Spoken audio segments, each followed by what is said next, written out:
क्या आप जानते हैं कि भारत की अत्यंत पवित्र नदियों में नर्मदा नदी को कुंवारी नदी के रूप में पूजा जाता है और यह मान्यता भी है कि नर्मदा के तट पर मिलने वाला हर पत्थर शिवलिंग का दिव्य रूप होता है।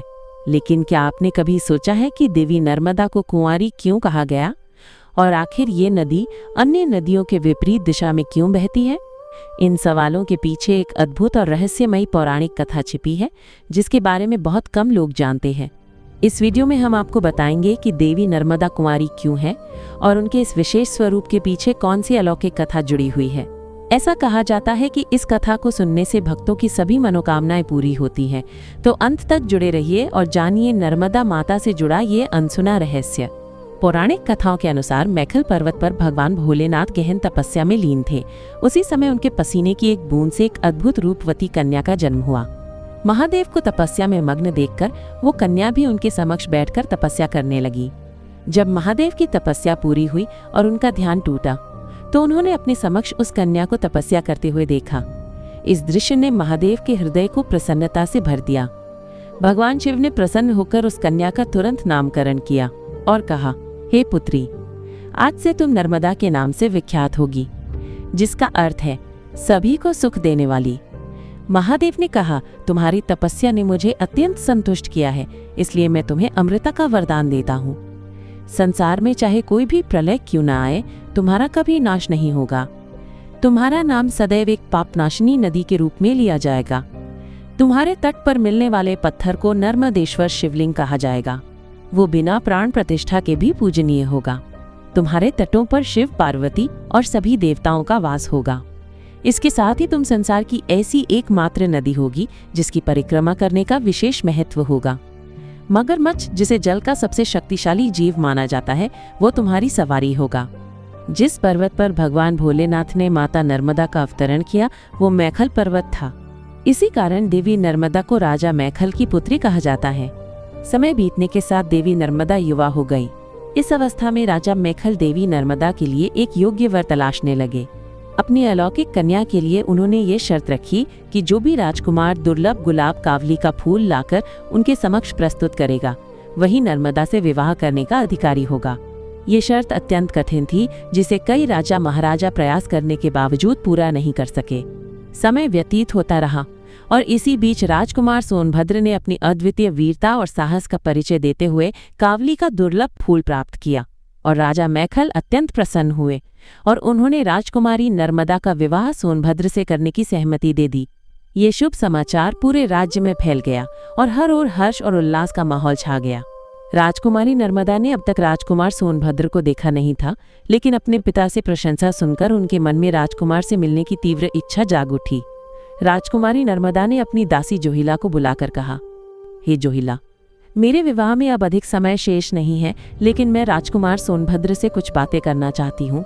मेरा संदेश उन्हें पहुँचाना आवश्यक है और मेरी आज्ञा है कि तुम ये संदेश लेकर उनके पास जाओ। जोहिला ने राजकुमारी से निवेदन किया, यह एक पावन अवसर है, लेकिन मेरे पास ऐसे उपयुक्त वस्त्र और आभूषण नहीं है जिनके साथ मैं राजकुमार के सामने जा सकूं। मैं आपसे अनुरोध करती हूँ कि कृपया मुझे अपने वस्त्र और आभूषण प्रदान करें ताकि मैं सम्मानपूर्वक आपका संदेश उन तक पहुँचा सकूं। राजकुमारी नर्मदा ने अपनी दासी की ये प्रार्थना स्वीकार कर ली और अपने वस्त्र व आभूषण देकर जोहिला को राजकुमार सोनभद्र के पास अपना संदेश पहुंचाने के लिए विदा किया। जोहिला जब राजकुमारी नर्मदा का संदेश लेकर राजकुमार सोनभद्र के पास पहुंची तो राजकुमार के रूप और वैभव को देखते ही उसकी सुध-बुध खो गई। राजसी आभूषणों से सजी जोहिला राजकुमार के सामने स्वयं को माता नर्मदा के रूप में प्रस्तुत कर बैठी। राजसी वस्त्रों और आभूषणों में सजी इस कन्या को देखकर राजकुमार सोनभद्र भी जोहिला को राजकुमारी नर्मदा मानने की भूल कर बैठे। उन्होंने जोहिला को नर्मदा समझते हुए अपना प्रेम प्रस्ताव उसके समक्ष रख दिया। जोहिला ने राजकुमार का प्रेम प्रस्ताव बिना किसी संकोच के स्वीकार कर लिया। इस बीच जोहिला को गए हुए काफी समय बीत चुका था और माता नर्मदा का धैर्य जवाब देने लगा। उनके मन में चिंता और उत्सुकता बढ़ गई। अंततः उन्होंने स्वयं राजकुमार सोनभद्र से मिलने का निश्चय किया।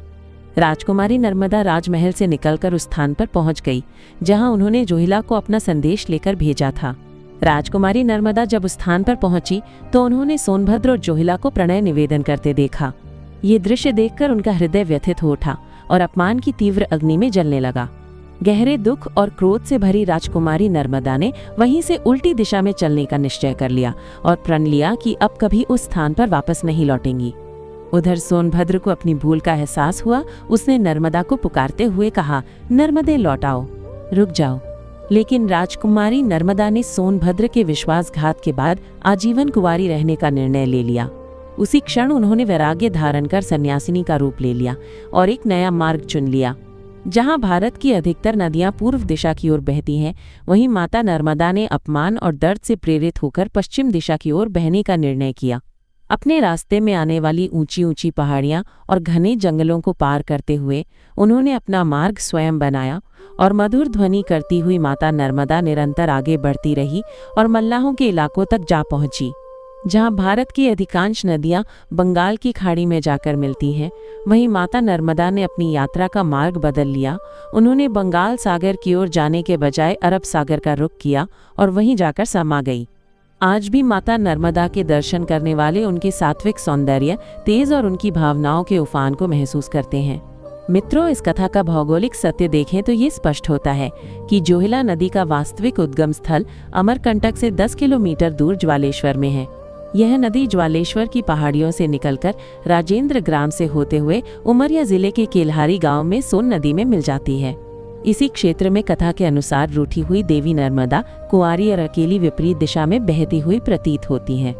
राजकुमारी और दासी द्वारा राजवस्त्र बदलने की ये कथा प्रयागराज के पूर्वी क्षेत्र में आज भी प्रचलित है। जोहिला नदी को आज भी इस घटना के कारण अपवित्र माना जाता है और इसे पवित्र नदियों में शामिल नहीं किया जाता। वहीं दूसरी ओर माता नर्मदा के लिए पुराणों में कहा गया है कि जिस पुण्य की प्राप्ति गंगा जी में स्नान करने से होती है, वही पुण्य मात्र नर्मदा मैया के दर्शन से ही मिल जाता है। एक और कथा के अनुसार एक बार माता गंगा भगवान शिव के पास पहुंची और उनसे व्यथित होकर कहा, हे प्रभु, पृथ्वी लोक में इतने पापी हैं कि उनके स्नान करने से मेरा जल दूषित हो गया है, अब मैं क्या करूं? भगवान शिव ने मुस्कुराते हुए माता गंगा से कहा, देवी, आप नर्मदा के पवित्र जल में स्नान कीजिए।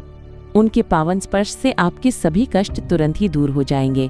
तभी से ये परंपरा बनी कि ग्रहों के विशेष योग पर माता गंगा स्वयं नर्मदा मैया के पावन तट पर स्नान करने के लिए आती हैं।